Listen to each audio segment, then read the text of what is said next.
Where did they go wrong? It's so obvious. I mean, the Russians, the British, hundreds of years of failure here in terms of Western countries, or in the case of Russia trying to impose their will and failing. And who were we to think we'd be any different? Well, you can't blame Biden for that. You can't blame Biden for 20 years and $2 trillion of failure. That's just not on, right? I mean, the Bush administration deserves truly the greatest level of responsibility for the decision and the way they pursued that war, but as well as Obama for the failed surge, as well as Trump for the failed negotiations with the Taliban and drawing down U.S. forces that were not conditioned base at that point, and now Biden for the execution of the actual withdrawal. So everyone gets a piece of this. But let's focus in, because Biden is the president now and the buck stops with him for things that he can decide. What the hell did he do wrong? And I would focus, I think there are four different pieces of that. The first is the military and intelligence failure. The United States has indeed spent almost $90 billion in training an Afghan force that refused to fight. Again, that is on every administration since Bush. But after 20 years of personally training Afghan forces on the ground, the Biden administration somehow didn't understand the morale and the capabilities of those forces. That is just unconscionable for them to get it that wrong. I mean, literally, when Biden made the decision to push off, to forestall the May exit that Trump had said we would do, and said instead it's going to be August, everyone out by September 11th.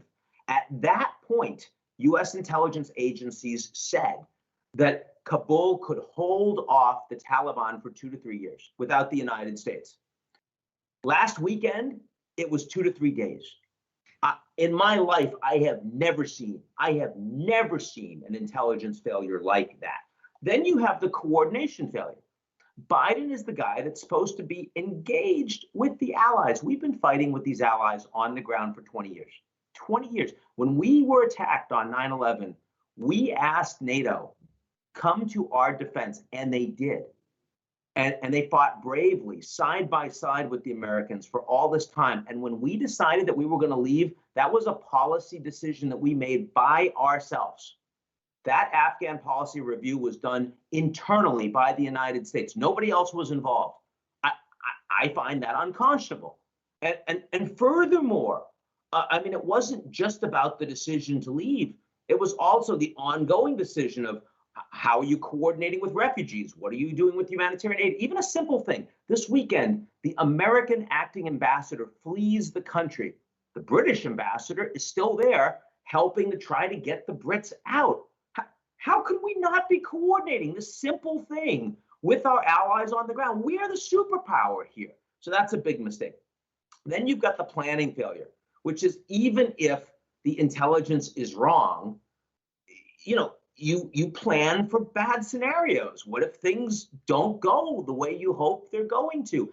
And especially because this is being done on our timeline. And we clearly did not have the plans in place for the evacuation. We did not have the plans in place for, what about not just our citizens, but all of the people that have been supporting the U.S. government on the ground in Afghanistan, many of which are now at risk and will die. They'll be killed by the Taliban. And we've got to suddenly scramble to send 6,000 troops in from the United States to defend the airport. I mean, again, an enormous failure on the ground. And finally, and this isn't the most important, but it does matter, the communications failure. The fact that President Biden came out weeks ago and actually said that it was highly unlikely for the Taliban to be overrunning everything and owning the whole country. He insisted, and I quote here, that there is going to be no circumstance where you see people being lifted off the roof of the U.S. embassy. These predictions literally unraveled in real time, and the Biden administration had nothing to say. And so, again, as someone who cares deeply about my country, sees myself as patriotic, This is one of the most painful things I've ever witnessed. And I think the implications are they're significant, serious, and lasting.